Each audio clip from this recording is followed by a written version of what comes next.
और शुगर भी सही चल रही है, लेकिन इंसुलिन का प्रॉब्लम इतना नहीं है, तो ये बड़ों में पाई जाती है। वो फैटी बेबी लोग फैटी होते हैं, उनमें उनमें इंसुलिन भी मौजूद, इसके बावजूद शुगर हो रही है, वो फैक्टर अलग है, हम उनको अलग डिस्कस करेंगे किसी बार। हम इस वक्त ये डिस्कस कर रहे हैं कि इंसुलिन जो कम हो रही है, अब ये इंसुलिन हमें बाहर से दे दी जानी चाहिए ना, तो ये जो मैंने जिक्र किया था, ये इंसुलिन की जो डैमेज हो रही है या बीटा सेल जो डैमेज हो रहे हैं, जैसे मैंने ये बताया था कि ऑटो एंटीबॉडीज हो जाते हैं, ये असल में ऑटो इम्यून डिजीज कहलाती है। बच्चों की डायबिटीज ऑटो इम्यून डिजीज कहलाती है। ये आप सब मतलब एक मेडिकल टर्म जरूर है ये, लेकिन इतनी मुश्किल नहीं है ये। इसकी मुश्किल, इसका पतला मतलब इसका ये होता है कि हमारे ही जिस्म में कुछ ऐसे एलर्जन डेवलप हो जाते हैं, ऐसे एंटीबॉडी डेवलप हो जाती हैं, एंटीजन ऐसे आ जाते हैं जो हमारी चीज़ों को नुकसान पहुंचाते हैं। यानी ये ऐसे दहशतगर्द हैं जो जिस्म में हमारे होके हमारे जिस्म को नुकसान पहुंचा रहे होते हैं, तो वो इंसुलिन को नुकसान पहुंचाते हैं, जिससे ये डेवलप हो जाती है। तो ये इसका डेफिनेटली इसका कोई ख़ास रीज़न बड़ा नहीं होता।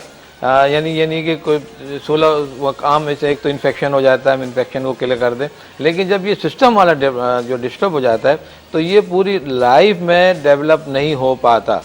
लेकिन इसका मतलब मायूसी नहीं है, मायूसी को फिर देखिए अल्लाह कोई ना कोई रास्ता दिखाता है। लेकिन मैं उन लोगों के लिए कहता हूँ कि जिनको ये मौजूद है और वो बार बार अगर कोई एक शख्स आके, यानी हमारे यहाँ पीर फकीरी भी बहुत होती है, अगर वो आके ये कहता है कि नहीं मैं आपके बच्चे की जो इंसुलिन नॉर्मल कर दूंगा और आपका बच्चा उड़ जाएगा और आपसे हो लेता, तो आप इस बात पे एतबार जरा कम करें। अच्छा, ठीक है, इसलिए कि ये डॉक्टर से पहले बता, ऐसा नहीं होना चाहिए, नहीं करे, इसलिए कि इसका हल जो है सिर्फ इंसुलिन है। आप इंसुलिन लगाना ना छोड़ दें, ऐसा ना हो कि ये बच्चे जो है ज्यादा प्रॉब्लम का शिकार हो जाए। ये इंसुलिन मिलती है बाजार में। बच्चे जो है वो जब से बड़े जो है वो या तो मोटापे की तरफ चले जाते हैं, तो क्या बच्चों में भी मोटापा डेवलप हो जाता है? हाँ बिल्कुल। देखिए अब बच्चों का मसला ये हुआ कि देखिए जो शुगर हमारे यहाँ जो बढ़ रही है, अब एक बड़ा कंसेप्ट है हमारे यहाँ, कंसेप्ट लेना पड़ता है थोड़ा सा, कि जो अब ज़्यादा शुगर आएगी तो ज़्यादा कंज्यूम होगी ना, है ना, और ज़्यादा कंज्यूम होगा, एनर्जी हमारे यहाँ ज़्यादा होनी चाहिए, जबकि ऐसा नहीं होता। असल में जो इंसुलिन है हमारे यहाँ वो सारा रोल प्ले करती है, वही एनर्जी प्रोवाइड करा रही है, वही एनर्जी जो है बॉडी के सिस्टम को डेवलप कर रही है, वो आंखों को है, वो गुर्दों को है, वो हार्ट को है, वो डेवलप करती है। हाँ। इसकी इंसुलिन कमी की वजह से बॉडी का जो लेवल है वो बहुत फास्ट हो जाता है। अच्छा। यानी मेटाबॉलिक एक सिस्टम होता है जिसमें कैटाबॉलिज्म हम कहते हैं उसे, यानी तोड़ फोड़ बॉडी की इतनी ज्यादा हो रही थी, जिसम को इतनी एनर्जी दे रहा होता है, लेकिन वो सब रिलीज कंज्यूम ही नहीं हो रही ना, इंसुलिन नहीं है आपके बॉडी में, तो वो बच्चा क्या करता है, जितना भी इंटेक कर रहा है उससे कहीं ज्यादा डैमेज कर रहा है अंदर। अच्छा। तो अब ये बच्चे बजाय मोटे के दुबले होने शुरू हो जाते हैं। तो ये आम सी इसमें एक कॉलर भी हैं, देखते हैं कौन है, हमारी लास्ट कॉलर है सेगमेंट की। अस्सलाम वालेकुम।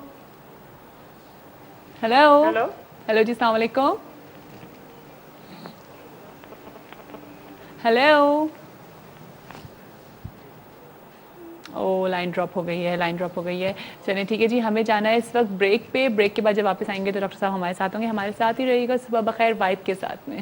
जी वेलकम बैक। दफ़ा फिर आप सबको खुशामदीद करते हैं सुबह बखैर वाइब के साथ में, और हमारे साथ मौजूद हैं डॉक्टर आबिद हसन मिर्ज़ा साहब। थोड़ा सा टाइम है डॉक्टर साहब हमारे पास, जल्दी से बस हम रिकैप करते हैं कि जी हम डायबिटीज़ पे बात कर रहे हैं जो बच्चों के अंदर होती है, और हमने ख़त्म किया, स्टॉप लिया था कि जी अगर बच्चों के अंदर मोटापा आ जाए तो क्या करें।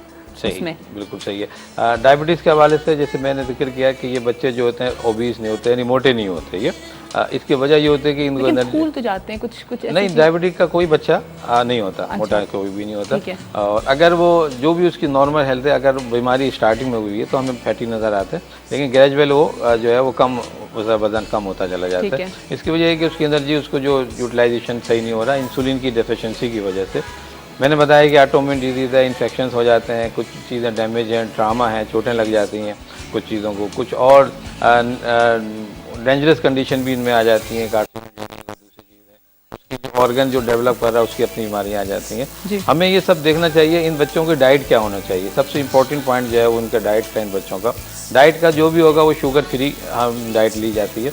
शुगर फ्री का मतलब ये हरगिज़ नहीं होता कि आप मुकम्मल शुगर ना लें, इसका मतलब सब ये होता है कि खालिसतन जो मीठी चीज़ें वो ना लें, जैसे मिठाई आप लेते हैं या कोई स्वीट्स आप बना रही हैं या कोई जैसे हलवा बना रहे हैं, वो डायरेक्ट चीज़ें ना लें। अगर बच्चों के को अगर कंट्रोल किया जाए, शुगर वाली चीज़ें ना दी जाएं, तो फिर बच्चों की न्यूट्रिशन वैल्यूज पे असर नहीं पड़ेगा। आप सही कह रही हैं, यही बात है कि डायरेक्ट जो मीठी चीज़ें, देखिए इसके अलावा कुछ फ्रूट होते हैं, कुछ चीज़ें होती हैं, सेब है, ये सब दे सकते हैं, कुछ ड्रिंक्स होते हैं वो भी दे सकते हैं। इसका एक अलग से एक सिस्टम होता है, लेकिन मैं सबसे इम्पोर्टेंट ये भी है कि इसमें शुगर की जो पेशेंट है इनकी शुगर फ्री डाइट मिलती है बाहर। हाँ हाँ, वो ज़रूर ले ली जाए। ठीक है। और उसमें एनर्जी का ख्याल रखा जाता है। अच्छा, इन एक और बच्चों कॉलर को। है, देखते हैं कौन है। अस्सलाम वालेकुम। हेलो अस्सलाम वालेकुम। अस्सलाम वालेकुम, सुबह बखैर। जी मैं जैन शाह बात कर रहा हूँ कराची से। क्या हाल है जी? जैन आप शाह। ठीक हैं? जी बिल्कुल ठीक ठाक, अल्लाह का शुक्र है। आप बताइए, आप कैसे हैं? ठीक ठाक अच्छा, हैं? मैं डॉक्टर साहब से बात करना चाह रहा था, उनसे एक सवाल पूछना है मैंने। जी जी जी। बताइए। हेलो डॉक्टर साहब। जी जी बताइए। जी मेरा आपसे ये सवाल था कि जो ये कमजोरी किस वजह से होती है और इसके लिए क्या करना चाहिए? और दिमाग जो है बड़ा वीक है, सवाल याद करने की कोशिश करता हूँ पर याद तो होता है पर थोड़ी देर बाद दिमाग से निकल जाता है। और ये बात है कि ये गाल, जो मुंह की जो गाल होती है, ये पिचकी, ये मतलब यहाँ से सारा गोश्त उतर के नीचे चला गया। क्या बात है? इसको गोश्त के कैसे उम्र- हम उम्र अच्छा, आपकी बताइए। एज तंदुरुस्त क्या बनाने है? के लिए क्या करना चाहिए? आपकी एज एज बताएं। क्या है जैन? जैन आपकी एज क्या है? मेरी एज जो है मेरी एज है 17 ईयर। 17 ईयर्स। अच्छा, तो आप तो इन्फेंट्स में तो नहीं नहीं है। आते बड़े। चलें हाँ, ठीक है। ठीक। चलिए ठीक है, thank you so much Jain.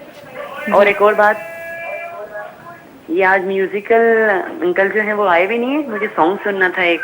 नहीं नहीं, वो अदनान आए हैं। खान साहब का कभी पायल बाजे छन, वो वाला। अच्छा ठीक है ठीक है, अदनान अभी है नहीं, अभी आप थोड़ी देर में हम आपको सुनवा देंगे। ठीक है जी, ओके, अल्लाह हाफिज़। हाँ, जी देखिए बीमारी इन्होंने नहीं बताई है, इन्होंने कहा वीकनेस होती है। Weakness वीकनेस देखिए है, कोई जैसे- बीमारी नहीं है। हाँ। पहले तो ये बात वादे कर लें कि वीकनेस जो है बीमारी नहीं है। वो वीकनेस जो सरवाइव करती जाए, कुछ अरसे तक रहे, यानी आप 4-5 साल से जो है वो एक ही सेहत पे है और खाना पीना सब नॉर्मल है, तो ये एक तरह से आप कहें कि फैमिली बैकग्राउंड होता है, जेनेटिक्स होती हैं और कुछ माहौल है जिस माहौल में आप रहते हैं। हो सकता है कि उसमें जो आप 2 टाइम खाना खाते हैं, हो सकता है आप 3 टाइम खा रहे हैं लेकिन प्रॉपर्ली नहीं मैनेज कर रहे हो। ये सब फैक्टर बड़े इंपॉर्टेंट इसके अंदर होते हैं। लेकिन मैं समझता हूँ कि ऐसे मरीज, ऐसे लोग के लिए आप अपना टेस्ट ज़रूर करा लें।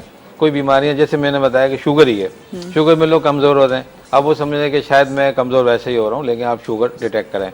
मैंने बताया था कि ये मुश्किल मरला होता है, लेकिन हमारा जो डॉक्टर है वो डिटेक्ट कर लेता ठीक है। है। इसके अलावा हमें जो है ग़िज़ा का ख़ास ख्याल रखना है। जैसे गाल बता रहे हैं ठीक है, दूसरी चीज़ें कमज़ोर नज़र आती हैं या दिमागी तौर पर लोग कमज़ोर महसूस करते हैं। इसमें मैंने बताया कि इसमें कुछ चीज़ें जो होती हैं ग़िज़ा की ऐसी उनसर हैं, जैसे फ्रूट में बनाना है, हम मुख्तलिफ कामों में इस्तेमाल करते हैं, खाने के लिए कहते हैं वेट गेन होता है, लेकिन ये हमारे IQ लेवल बहुत बढ़ाता है। अच्छा या अच्छा, लेकिन कितने बनाना दिन में खाने चाहिए ये तो बता दीजिए। एटलीस्ट जो है वो अकॉर्डिंग टू एज होता है 1 to 1 ईयर।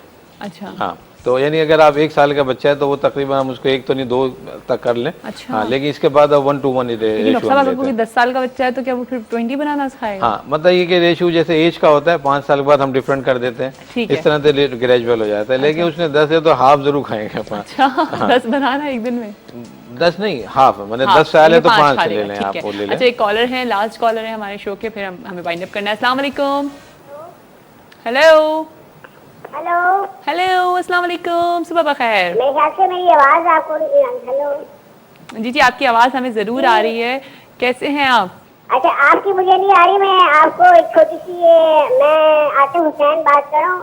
आपकी आवाज नहीं आ रही लेकिन गालबन मेरी आपको जा रही है। मैं डॉक्टर साहब से ये पूछना चाह रहा हूँ कि आई एम 14 ईयर्स ओल्ड, लेकिन बचपन से मुझे इंसुलिन का ये मसला है, शुगर का है, तो I am taking this regular Humulin R. और अनफॉर्चुनेटली जब मेरी अम्मी को प्रेगनेंसी होती है तो 2-3 मिस अबॉर्शन हुए थे, फिर ये डिटेक्ट हुआ कि ड्यूरिंग प्रेगनेंसी उनको ये शुगर हो जाती है, बिकॉज मेरी नानी जो है ये कैरी कर रही थी। अच्छा। इसके बारे में थोड़ी सी रोशनी डालिएगा। और आपके क्वेश्चन का आंसर कनाडा है, अच्छा कनाडा। अच्छा, तो आप भी आपको भी शुगर है? जी मुझे भी शुगर है। As I take insulin Humulin और Eli Lilly की 30 यूनिट सुबह लगाता हूँ नाश्ते से पहले, और 20 यूनिट मैं लगाता हूँ रात को खाने से पहले। शुगर इज अंडर कंट्रोल, अच्छा, लेकिन ये कि थोड़ा नॉर्मल रेंज जो है, जो मुझे बताया गया था मेरे डॉक्टर ने, उन्होंने कहा कि भाई तुम क्योंकि डायबिटिक हो तो अप टू 120 फास्टिंग और रैंडम में अप टू 180 इज एक्सेप्टेबल। और उन्होंने कहा था कि वो पता नहीं H1BC होता है, 3 महीने 2 महीने का टेस्ट हो एक दफा, अच्छा, 2-3 महीने के बाद करवा लिया। लेकिन करो। आपको बाय बर्थ था या आपको थोड़े अरसे बाद हुआ? हेलो, लाइन ड्रॉप हो और गई है। at now उनकी 14 age- इयर्स 14 इयर्स 14 ईयर्स, ठीक है। इनको बाद में होती है ये? बाद में फिर इनका डिटेक्ट हुआ, और जैसे मैंने बताया था कि इसके अलावा सब इंसुलिन है, तो देखिए इंसुलिन पे ही वो है कहा ये। है कि मेरी मदर को भी थी और मेरी फिर नानी को भी थी। हाँ। इनकी जेनेटिक की हाँ, प्रॉब्लम लेकिन ये जेनेटिक बहुत कम होते हैं ऐसे। इनके अपने मैंने बताया था सिस्टम, ऑटोइम्यून सिस्टम जैसे होता है वो डेवलप सही तरह नहीं हुआ, तो वो डैमेजेस हुई। एक तो ये, दूसरा का जेनेटिक में हम ले लेते हैं, तो जो इंसुलिन बना रहा था ऑर्गन जो था वो कंजेनेटिकली या जेनेटिकली डैमेज था। ठीक है। वो उसमें इतनी सलाहियत मौजूद नहीं थी जो सेल को डेवलप करा इंसुलिन को। ये उन बच्चों की मिसाल है। जी हाँ, बाकी के तो मैंने बताया कि इंसुलिन जो है वो इंसुलिन ही उसका इलाज है। और ये ताहिर फॉरएवर आपको लगाना। ठीक है डॉक्टर साहब, इसको हम कंटिन्यू करेंगे नेक्स्ट वीक के ऊपर, डायबिटिक जो बच्चों के अंदर जो पाई जाती है, और 2-3 प्रॉब्लम्स को डिस्कस करेंगे इंशाल्लाह next week. Thank you so much for coming, कि आप आए और आपने इतनी अच्छी बातें करी हमसे और लोगों को उनके मसलों का हल बताया। ठीक है जी, थैंक यू सो मच। अच्छा जनाब, अभी हम जाएंगे ब्रेक पे, और ब्रेक से पे जाने से पहले आज का सवाल बता देती हूँ कि मुझे बताइए कि रग्बी के लिहाज से दूसरा बड़ा मुल्क कौन सा है, आपने ये बताना है। और साथ साथ हमारे साथ रहेगा, क्योंकि गेस्ट कॉर्नर में भी हमारे साथ मौजूद हैं बहुत ज़बरदस्त अपकमिंग एक्टर हैं शाहजहां, वो हमारे साथ मौजूद हैं, अदनान हमारे साथ मौजूद होंगे। तो बहुत अच्छा शो होने जा रहा है अभी आगे भी इंशाल्लाह ताला। आप लोगों ने बस साथ रहना है सुबह बखैर वाइब के साथ।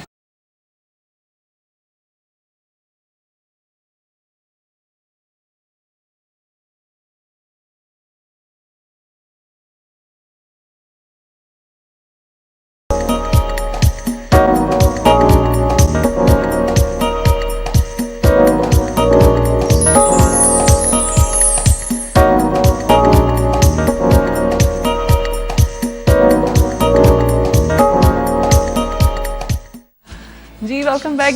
फिर आप सबको खुश आमदीद करते हैं सुबह बखैर वाइब के साथ में। यकीनन आप लोगों की सुबह बहुत अच्छी जा रही होगी और अभी और अच्छी जाएगी, क्योंकि हमारे साथ गेस्ट ही इतने अच्छे हैं। मैं सोची थी कि इनका वेलकम मैं इस तरह से करूँ, बामुलाहिज़ा होशियार और जो है शाहजहां तशरीफ़ ला रहे हैं। तो शाहजहां तशरीफ़ ला चुके हैं। अस्सलाम वालेकुम शाहजहां। वालेकुम अस्सलाम। जहाँ जहाँ इस वक्त मेरी आवाज़ सुनी जा रही है, देखा जा रहा है, मुझे महसूस किया जा रहा है, सबको दिल की गहराइयों से खुशामदीद और बहुत सारा सा प्यार। गुड अच्छा, मॉर्निंग। शाहजहां आपने तो वैसे सबको सलाम भी बिल्कुल बादशाहों वाले स्टाइल में किया। कैसे हैं? ठीक ठाक मैं हैं? बिल्कुल ठीक हूँ। सर्दियाँ एंजॉय कर रहे हैं? अरे हाँ, वैसे कल से कराची में सर्दी थोड़ी सी ठंड स्टार्ट हो गई जी है। बिल्कुल लहर शुरू हुई है कराची में। और अच्छा लग रहा है, लाइक क्योंकि इससे पहले जब से मैं लाहौर से आया था तो उस दौरान मुझे पता चला था कि कराची में सर्दी है, लेकिन हम लाहौरियों के लिए वैसी सर्दी नहीं थी जैसी होनी चाहिए। लेकिन कल से जो है वो कोयटा की तरफ से जो ठंडी हवाएं आई हैं, लाइक पता चला है कि बाकी कराची में भी सर्दी हो सकती है। वैसे लाहौर वालों के लिए तो एक अलग ही उनका होता है ना, बहुत सख्त सर्दी होती है वहाँ पर। जी हाँ, बहुत। और लाहौर से यहाँ पे शिफ्ट होना थोड़ा सा मुश्किल लगा या इजीली सेटल हो गए? देखिए जी, हर चीज तो मुश्किल होती है, इतना आसान तो होता नहीं है। एक नया शहर आबाद करना होता है आप लोगों ने तो, लेकिन अल्लाह ताला की तरफ से ही मेरी कुछ मदद हुई और अल्लाह का शुक्र है कि मेरे लिए आसानियां थोड़ी सी हुई और इतना ज्यादा तलख तजर्बात नहीं हुए। लेकिन ये है कि होता है सेटलमेंट में थोड़ा बहुत, लेकिन अल्लाह का शुक्र है कि अब माशाल्लाह से हो गया। अच्छा, कितने से पहले आप शिफ्ट हुए?